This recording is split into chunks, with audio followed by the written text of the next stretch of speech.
ಏನು ನಮ್ಮ ಶೃಂಗೇರಿ ಕ್ಷೇತ್ರ ರೈತ ಒಕ್ಕೂಟದ ಒಂದು ಕಚೇರಿಯನ್ನು ಮತ್ತು ಕ್ಷೇತ್ರ ಹಾಗೂ ತಾಲೂಕು ಹೋಬಳಿ ಪದಾಧಿಕಾರಿಗಳ ಪದಗ್ರಹಣವನ್ನು ನಾಡಿದ್ದು ಅಂದರೆ ಶನಿವಾರ ಬೆಳಿಗ್ಗೆ 10 ಗಂಟೆಗೆ ಪ್ರಾರಂಭ ಆಗುತ್ತೆ. ಕಾರ್ಯಕ್ರಮದ ಮೊದಲನೇದಾಗಿ ಏನು ನಮ್ಮ ರೈತ ಪದ್ಧತಿಯಂತೆ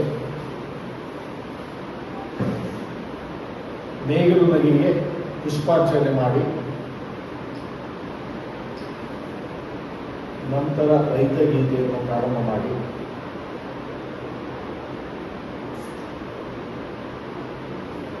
ಈಗಾಗಲೇ ನಮ್ಮ ಸಮಿತಿಯಿಂದ ಏನು ರೈತ ಒಕ್ಕೂಟದ ತೀರ್ಮಾನಿಸಿರುವಂಥ ವೆಬ್ಸೈಟು ಮತ್ತು ರೈತರ ಸರ್ಕಾರದ ಕೆಲವೊಂದು ಇಲಾಖೆಗಳ ಕುಂದುಕೊರತೆಗಳನ್ನು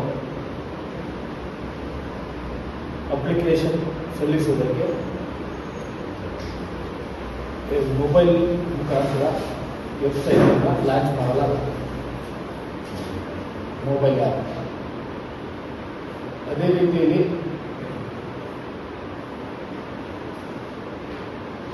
ಈಗಾಗಲೇ ಕ್ಷೇತ್ರದ ರೈತ ಒಕ್ಕೂಟದ ಅಧ್ಯಕ್ಷರಾಗಿ ವಿಶ್ವನಾಥ್ ಅವರು, ಗೌರವಾಧ್ಯಕ್ಷರಾಗಿ ರಾಮಸ್ವಾಮಿ ಶೆಟ್ಟಿಗದ್ದೆ ಅವರು, ಕಾರ್ಯಾಧ್ಯಕ್ಷರಾಗಿ ನನ್ನನ್ನು ಆಯ್ಕೆ ಮಾಡಿದ್ದಾರೆ, ನಾಗೇಶ್ ಅಣ್ಣ. ಇನ್ನು ರಾಘವೇಂದ್ರರು, ಈ ಸಚಿನ್ ಅವರೆಲ್ಲ ಪದಾಧಿಕಾರಿಗಳು ಆಗಿರ್ತಾರೆ. ನಾಡಿದ್ದು ಯಾವ್ಯಾವ ಜವಾಬ್ದಾರಿ ಒಕ್ಕೂಟದಲ್ಲಿ ಅನ್ನೋದನ್ನು ತಿಳಿಸ್ತೀವಿ.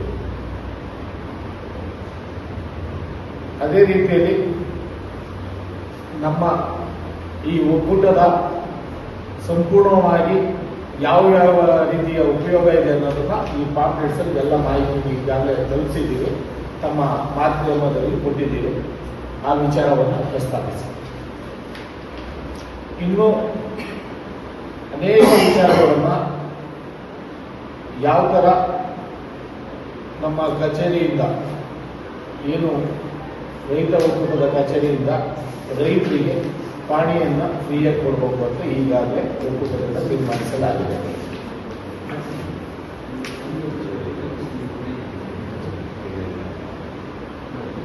ಈಗ ನಾಡಿದ್ದು ಏನು ಕೊಪ್ಪ ಶೃಂಗೇರಿ ನಮ್ಮದು ನಾಡಿದ್ದು ಒಟ್ಟಿಗೆ 4 ಕಡೆ ಕಚೇರಿ ಮಾಡಬೇಕು ಅಂತಿದ್ದು, ಈಗಾಗಲೇ ಕೊಪ್ಪ ಮತ್ತು ಯನ್ನಾಪುರ ಭಾಗದಲ್ಲಿ ಕಚೇರಿನ ನಾಡಿದ್ದು ಏನು ಚಾಲನೆ ನೀಡಲಾಗುತ್ತೆ. ಮುಂದುವರೆದ ಭಾಗವಾಗಿ ಸ್ಥಳವನ್ನು ಹುಡುಕ್ತಾ ಇದ್ದೀವಿ. ಬಾಳೆಹೊನ್ನೂರು, ಶೃಂಗೇರಿ ಅದೇ ರೀತಿ ಮುಂದುವರಿಯುತ್ತೆ. ಈಗ ಏನು ನಾಡಿದ್ದು ಮಾತ್ರ ಶೃಂಗೇರಿ ಯನ್ನಾಪುರ ಮಾತ್ರ ಲಾಂಚ್. ಕೊಪ್ಪ ಕೊಪ್ಪ ಮತ್ತು ಯನ್ನಾಪುರದ್ದು ನರಸಿಂಹರಾಜಪುರ ತಾಲೂಕು 2 ಯನ್ನಾಪುರದಲ್ಲೇ ಹೋಗ್ತವೆ. ಈಗಾಗಲೇ ಸಾಂಕೇತಿಕವಾಗಿ ಓಪನ್ ಆಗಿತ್ತು. ಅದನ್ನ ಒಂದು ರೈತರನ್ನೆಲ್ಲ ಸೇರಿಸಿ ಒಂದು ವೆಬ್ಸೈಟ್ ಮುಖಾಂತರ ಉದ್ಘಾಟನೆ ಮಾಡ್ತಾ ಇರೋದು, ಚಾಲನೆ ಕೊಡ್ತಾ ಇರೋದು ನಾಡಿ.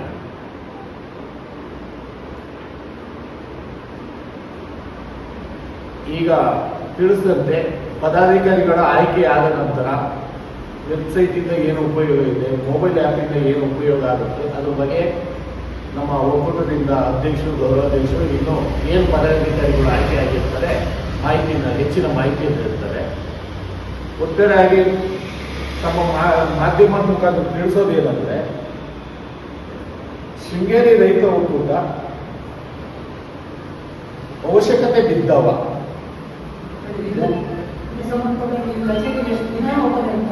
ದಿನ ಬೆಳಿಗ್ಗೆ 10 ಗಂಟೆಯಿಂದ ಸಂಜೆ 5 ಗಂಟೆವರೆಗೂ ಇರುತ್ತೆ. ಭಾನುವಾರ ರಜೆ ಇರುತ್ತೆ. 10ರಿಂದ 5 9:30 ಅದಕ್ಕೆ 10ರಿಂದ 5ವರೆಗೂ ಇರ್ತದೆ. ನೆಕ್ಸ್ಟ್ ಸರ್ವರ್ ಪ್ರಾಬ್ಲಮ್ ಇಂದ ಅಷ್ಟೇ ಬಿಟ್ಟರೆ ಉಚಿತವಾಗಿ ಪಾಣಿಯನ್ನು ನೀಡುತ್ತೆ. ವೈಯಕ್ತಿಕವಾಗಿ ಇಂಡಿವಿಜುವಲ್ ಆಗಿ ಸಮಸ್ಯೆಯಿಂದ ಇಲ್ಲ.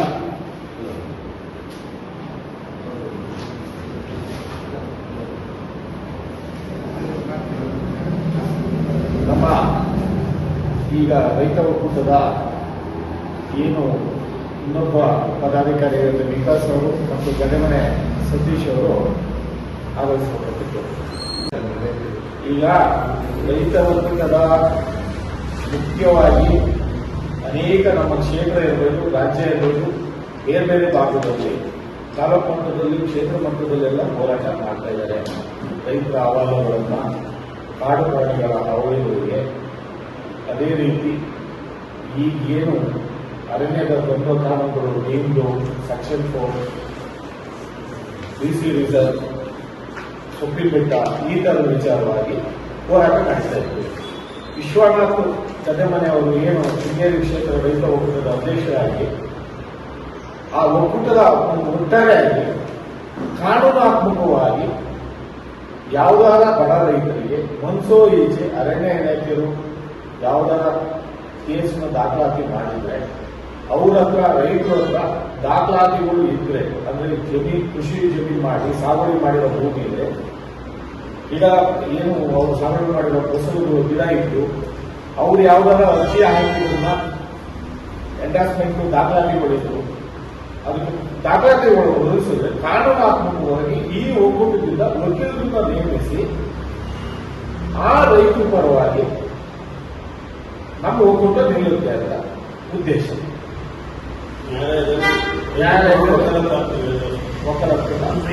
ಫ್ರೀ ಅದು ಒಕ್ಕೂಟದಿಂದ ಅವಶ್ಯಕತೆ ಇದ್ದವರಿಗೆ ಬಡ ವೈಯಕ್ತಿಕ ವಿಚಾರಗಳು ಬಿಟ್ಟು ಇಲಾಖೆಯ ವಿರುದ್ಧ ಕೇಸ್ಗಳಿಗೆ ಎಸಿ ಆಫೀಸ್ ಆಗಿರ್ಬೋದು, ಡಿಸಿ ಆಫೀಸ್ ಆಗಿರ್ಬೋದು, ಇಲ್ಲ ಹೈಕೋರ್ಟ್ ಆಗಿರ್ಬೋದು, ಇತರ ಯಾವುದೇ ನ್ಯಾಯಾಲಯದಲ್ಲಿ ರೈತರ ಪರವಾಗಿ ವಕಾಲತ್ತನ್ನು ಒಕ್ಕೂಟ ಫ್ರೀ ಆಗುತ್ತೆ. ಅದರಲ್ಲೂ ಸಾರ್ವಜನಿಕವಾಗಿ ಇರುವಂಥದ್ದು, ಉದಾಹರಣೆಗೆ ನಿಮಗೆ ಹೇಳೋದಂದ್ರೆ ನಮ್ಮ ಬಾಳೆ ಚಿಕ್ಕುಡುಗಿ, ಹೆನ್ನಂಗಿರಿ ಸಾವಯವ, ಸಾರ್ಯ 73ನೇ ಸರಿನವರು 200 ಎಕರೆ, ಈ ತರದ ಇಡೀ ಕ್ಷೇತ್ರದಲ್ಲಿ ಅನೇಕ, ನಾನು ಉದಾಹರಣೆಗೆ ಇಲ್ಲಿ ಒಂದು 3 ಹೆಸರು ಹೇಳಿರುತ್ತೆ. ಆ ತರದ ವಿಚಾರವನ್ನ ಒಕ್ಕೂಟ ಸ್ವಂತವಾಗಿ ಸ್ಥಳೀಯರ ಅಭಿಪ್ರಾಯ ಪಡೆದು ಅವರನ್ನು ಇರುವಂತಹ ದಾಖಲಾತಿನ ಪಡೆದು ಅದನ್ನು ನ್ಯಾಯಾಲಯದಲ್ಲಿ ಅಥವಾ ಇಲಾಖೆಗೆ ಒಕ್ಕೂಟದಿಂದ ಏನ್ ಸಹಾಯ ಆಗಬೇಕು ಅದನ್ನು ಒಕ್ಕೂಟವನ್ನು ಬಳಸುತ್ತೆ. ಇನ್ನು ಹೆಚ್ಚಿನ ಮಾಹಿತಿನ ನಮ್ಮ ಈ ಶೃಂಗೇರಿ ಕ್ಷೇತ್ರ ರೈತ ಒಕ್ಕೂಟದಿಂದ ಯಾವ ಯಾವ ರೀತಿಯ ರೈತರಿಗೆ ಅನುಕೂಲ ಆಗುತ್ತೆ, ಕಾನೂನಾತ್ಮಕ ಏನಿದೆ ಅದನ್ನು ಅವತ್ತಿನ ದಿನ ನಮ್ಮ ಅಧ್ಯಕ್ಷರು ಮತ್ತು ಪದಾಧಿಕಾರಿಗಳು ಏನು ಆಯ್ಕೆ ಆಗಿರುತ್ತೆ ಸಂಪೂರ್ಣ ಮಾಹಿತಿಯನ್ನು ನೀಡುತ್ತೀವಿ. ಸರ್, ನಾಳೆ ಕಾರ್ಯಕ್ರಮ ಇಲ್ಲ, ಅವತ್ತು ಕೇವಲ ಕಚೇರಿ ಉದ್ಘಾಟನೆ ಮಾತ್ರ, ಸಮಾವೇಶೀಕರಣ ಏನಿರಲ್ಲ ಇಲ್ಲ. ವೆಬ್ಸೈಟ್ ಓಪನ್ ಇರುತ್ತೆ, ಕಚೇರಿ ಉದ್ಘಾಟನೆ ಸಾಂಕೇತಿಕವಾಗಿ ಆಗಿದೆ. ಆದರೆ ರೈತರ ಸಭೆ ಒಟ್ಟಿಗೆ ಕಚೇರಿಯನ್ನ ಉದ್ಘಾಟನೆ ಚಾಲನೆ ಕೊಡೋದು, ಅದೊಟ್ಟಿಗೆ ವೆಬ್ಸೈಟ್, ಮೊಬೈಲ್ ಆ್ಯಪ್, ಅಂದ್ರೆ ರೈತರು ಅಪ್ಲಿಕೇಶನ್ ಯಾವ ತರ ಕೊಡಬೇಕು ಅದ್ರ ಬಗ್ಗೆ ಸಂಪೂರ್ಣ ಮಾಹಿತಿಯನ್ನು ನೀಡುತ್ತೆ. ಅದು ಆದ ನಂತರ ಅಲ್ಲಿಯ ಕಾರ್ಯಚಟುವಟಿಕೆ ಬಗ್ಗೆ ತಿಳಿಸುತ್ತೆ. ನಂತರ ಎಲ್ಲ ಕಾರ್ಯಕ್ರಮದ ಮುಕ್ತಾಯದ ನಂತರ ಬಂದಿರುವಂತಹ ಎಲ್ಲ ರೈತರಿಗೆ, ನಾಗರಿಕರಿಗೆ ಭೋಜನದ ವ್ಯವಸ್ಥೆಯನ್ನು ಇದೆ.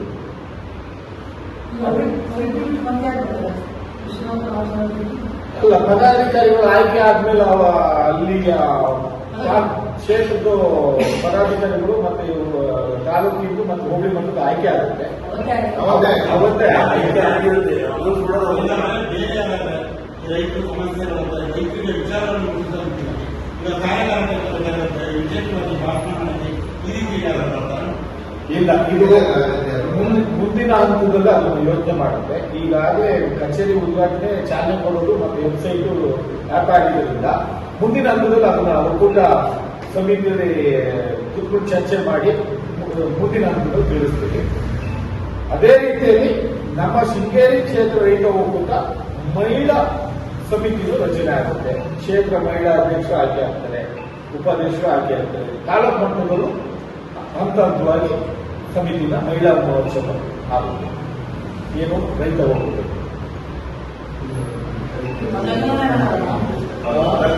ಬಹುತೇಕ ಎಲ್ಲ ಇರುವಂತವರು ತಾಲೂಕು ಸಮಿತಿ ಆಗ್ಬೋದು, ಕ್ಷೇತ್ರ ಸಮಿತಿ ಆಗ್ಬೋದು, ಹೋಬಳಿ ಎಲ್ಲ ರೈತ ಸಂಘಟನೆಗಳಿಂದ ಹಿಂದೆ ಹೋರಾಟ ಮಾಡ್ಕೊಂಡ್ರೆ ಇರ್ತಾರೆ. ಆಲ್ಮೋಸ್ಟ್ ಬೇರೆ ಗಣ್ಯರ ಅವಶ್ಯಕತೆ ಇರಲ್ಲ. ಆಲ್ಮೋಸ್ಟ್ ಬರೋರೆಲ್ಲ ಗಣ್ಯರೇ ಅಲ್ಲಿ ಸಭೆಗೆ ಬಂದು ಈಗ ಪದಾಧಿಕಾರಿಗಳಾಗಿ ಏನು ಅದಕ್ಕೆ ಇನ್ನು ಸ್ವೀಕರಿಸ್ತಾರೆ, ಪ್ರಕರಣ ಮಾಡ್ಕೊಳ್ತಾರೆ. ಅವರೆಲ್ಲರೂ ಸಾಧಾರಣ ಈ ಕ್ಷೇತ್ರದಲ್ಲಿ ತುಂಬಾ ಹೋರಾಟಗಳಲ್ಲಿ ಭಾಗವಹಿಸುವಂತವರು ಈ ತರದವರೇ ಇರ್ತಾರೆ ಜಾಸ್ತಿ. ಸ್ಥಳೀಯ ಮಾಹಿತಿ ಇರೋದೆ, ಸ್ಥಳೀಯ ಕುಂದುಕೊರತೆ ಇರೋದೆ ಜಾಸ್ತಿ ಈ ರೈತ ಒಕ್ಕೂಟದಲ್ಲಿ ಪದಾಧಿಕಾರಿಗಳು ಆಗಿರ್ತಾರೆ. ಅವರಿಗೂ ಮಾಹಿತಿ ಮೂರುವರೆ ತಾಲೂಕು ಕಾಂಡೇಂದ್ರ ಭಾಗವು ಸೇರಬಹುದು. 3.5 ತಾಲೂಕು ಕಾಂಡೆ ಹೋಗ್ಬೇಕು. 3 ತಾಲೂಕು ಮತ್ತು ಕಾಂಡೆ ಹೋಬಳಿಯನ್ನು ಸೇರಿಕೊಂಡು ಈ ನಮ್ಮ ಶೃಂಗೇರಿ ಕ್ಷೇತ್ರ ರೈತ ಒಕ್ಕೂಟ ರಚನೆ ಆಗಿದೆ. ಎಲ್ಲಾ ಭಾಗದ ಪದಾಧಿಕಾರಿಗಳು ಇರ್ತಾರೆ. ಅಂದ್ರೆ ತಾಲೂಕು ಮತ್ತು 3 ತಾಲೂಕಿನಿಂದ ಮತ್ತೆ ಕಾಂಡೆ ಹೋಬಳಿನಲ್ಲಿ ಇರ್ತಾರೆ. ಗ್ರಾಮ ಪಂಚಾಯತ್ ಈಗ ನಮ್ದು ನಾಡಿದ್ದು ಇದು ಚಾಲನೆ ಕೊಟ್ಟೆ ಆದ್ಮೇಲೆ ಪ್ರತಿ ಗ್ರಾಮ ಪಂಚಾಯತಿಗೂ ಮುಂದಿನ ಹಂತದಲ್ಲಿ ಮಾಡಬೇಕಾಗ್ತದೆ. ಅದನ್ನು ನಾಡಿದ್ದೇನು ಘೋಷಣೆ ಮಾಡಲ್ಲ. ನಾಡಿದ್ದೇನಿದ್ರು ಕ್ಷೇತ್ರದ್ದು ತಾಲೂಕಿದ್ದು ಹೋಗ್ಬೇಕು.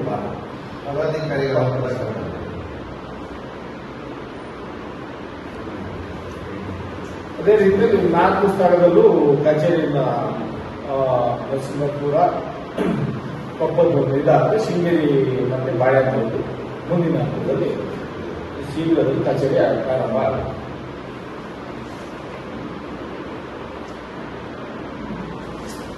ಸರಿ ಸರ್, ತಮ್ಮ ವಾಹಿನಿ ಮುಖಾಂತರ ಮಾಧ್ಯಮ ಕೇಳ್ತಿರೋದ್ರಲ್ಲಿ ಏನು ಅಂದ್ರೆ, ದಯವಿಟ್ಟು ಎಲ್ಲ ರೈತರು ನಾಗರಿಕರು ಈ ಕಾರ್ಯಕ್ರಮಕ್ಕೆ ಹೆಚ್ಚಿನ ಸಂಖ್ಯೆಯಲ್ಲಿ ಬಂದು ಈ ಕಾರ್ಯಕ್ರಮದ ಮಹತ್ವವನ್ನು ಯಾವ ರೀತಿ ಇದೆ ಎಂಬ ಮಹತ್ವ ತಿಳಿಸ್ತಾರೆ. ಅದೇ ರೀತಿ ತಮ್ಮ ಅಭಿಪ್ರಾಯನೂ ಅಲ್ಲಿ ಇಲ್ಲ, ಈ ತರ ಹೋದ್ರೆ ಅನುಕೂಲ ಆಗುತ್ತೆ ಅನ್ನೋದನ್ನ ಒಂದು ಬೆಳ್ಳೆ ರೀತಿಯಲ್ಲಿ ಅಲ್ಲಿ ಸಲಹೆಗಳನ್ನು ಕೇಳಬೇಕಿದೆ. ದಯವಿಟ್ಟು ಎಲ್ಲರೂ, ಅದು ಪಟ್ಟಣ, ಹಳ್ಳಿ, ಗ್ರಾಮ ಅನ್ನೋದಿಲ್ಲ. ಯಾಕಂದ್ರೆ ಗ್ರಾಮೀಣ ಮಟ್ಟದಲ್ಲಿ ರೈತರು ಉಳಿದ್ರೆ ಮಾತ್ರ ಒಂದು ಪಟ್ಟಣ ಬೆಳೆಯಕ್ಕೆ ಸಾಧ್ಯ. ರೈತರು ಇಲ್ಲ ಅಂದ್ರೆ ಪಟ್ಟಣ ಬೆಳೆಯಕ್ಕೆ ಆಗಲ್ಲ. ಹಾಗಾಗಿ ಇದು ಎಲ್ಲರ, ನಾವು ರೈತ ಒಕ್ಕೂಟ ಅಂತಷ್ಟೇ ಬರೀ ರೈತರಿಗೆ ಸಂಬಂಧಪಟ್ಟಿದ್ದಲ್ಲ, ಇಡೀ ನಾಗರಿಕರ ಸಮಸ್ಯೆ. ದಯವಿಟ್ಟು ಎಲ್ಲ ಸಂಘ ಸಂಸ್ಥೆಗಳು, ಎಲ್ಲ ವರ್ತಕ ಸಂಘದವರು, ಟೋಟಲ್ ಹೆಸರು ಎಲ್ಲ ಮಹಿಳಾ ಸಂಘದರು, ಪುರುಷ ಸಂಘರು ಎಲ್ಲರೂ ಹೆಚ್ಚಿನ ಸಂಖ್ಯೆ ಬಂದಿದೆ. ಅದರಲ್ಲೂ ಮಹಿಳೆಯರು, ತಾಯಂದಿರು, ಕ್ಷೇತ್ರದ ಯಾವುದೇ ರೈತ ಸಂಘದವರು ನಮ್ದು ಸಂಪೂರ್ಣವಾಗಿ ಬೆಂಬಲವಾಗಿ ನಮ್ಮ ಇದೊಟ್ಟಿ ಪಾಲ್ಗೊಂಡರೆ ನಾವು ಸಹಿತನು ಹಿಂದೆನೂ ಕೊಟ್ಟಿದ್ದೀವಿ, ಮುಂದೆನೂ ಸಹ ಯಾವುದೇ ರೈತ ಸಮಿತಿಯವರು ರೈತರಿಗೆ ಅನುಕೂಲ ಆಗುವಂತ ಯಾವುದೇ ಹೋರಾಟ ಮಾಡಲಿ, ಯಾವುದೇ ಪ್ರತಿಭಟನೆ ಮಾಡಲಿ ನಾವು ಪಾಲ್ಗೊಳ್ತೀವಿ. ನಮ್ಮ ಒಕ್ಕೂಟದಿಂದ ನೀವು ಎಲ್ಲರೂ ಕೈ ಜೋಡಿಸಿ ನಾಡಿನ ಕಾರ್ಯಕ್ರಮಕ್ಕೆ ಎಲ್ಲ ರೈತ ಸಮಿತಿಯಲ್ಲಿ ಇತರೆ ಸಂಘ ಸಂಸ್ಥೆಯರು ಎಲ್ಲರೂ ತಪ್ಪದೇ ಬನ್ನಿ ಅಂತ ತಮ್ಮ ವಾಹಿನಿ ಮುಖಾಂತರ ಕೈ ಮುಗಿ ಕೇಳ್ಕೊಳ್ತೀವಿ. ಈಗ ನಮ್ಮ ನಮ್ಮ ನರಸಿಂಹರಾಜಪುರ ತಾಲೂಕಿನ ರೈತ ಒಕ್ಕೂಟ ಏನು ತಾಲೂಕು ಕಚೇರಿಯ ಮುಂಭಾಗ ಇರುತ್ತೆ, ಆದ್ರೆ ನಾಡಿದ್ದು ಏನು 21ನೇ ತಾರೀಕು ನಡೆಯೋ ಕಾರ್ಯಕ್ರಮ ಬೆಳಿಗ್ಗೆ 10 ಗಂಟೆಗೆ ಆ ಕಚೇರಿಯ ಮುಂಭಾಗನೆ, ಏನು ನಮ್ಮ ರೈತ ಒಕ್ಕೂಟ ಕಚೇರಿ ಮುಂಭಾಗನೆ ಚರ್ಚೆಗಳು ನಡೆಯುತ್ತೆ. ಅದೇ ರೀತಿಯಲ್ಲಿ ಬಂದಿರುವಂತಹ ಪದಾಧಿಕಾರಿಗಳಿಗೆ ನಮ್ಮ ರೈತ ಒಕ್ಕೂಟದ ಶಾಲು ವಿತರಣೆ ಇರುತ್ತೆ. ಇನ್ನು ಅನೇಕ ಬೇರೆ ಬೇರೆ ಕಾರ್ಯಕ್ರಮಗಳು ಈಗ ಏನ್ ಮತ್ತೊಮ್ಮೆ ತಿಳಿಸ್ತೀನಿ. ರೈತ ಗೀತೆ, ರೈತರು ಕೂಡುವಂತ ನೇಗಿಲ ಮನೆಗೆ ಪುಷ್ಪಾರ್ಚನೆ, ವೆಬ್ಸೈಟ್, ಮೊಬೈಲ್ ಆ್ಯಪ್ ಈ ಕಾರ್ಯಕ್ರಮ ಇರುತ್ತೆ. ದಯವಿಟ್ಟು ಎಲ್ಲರೂ ಬಂದು ಸಹಕರಿಸಿ.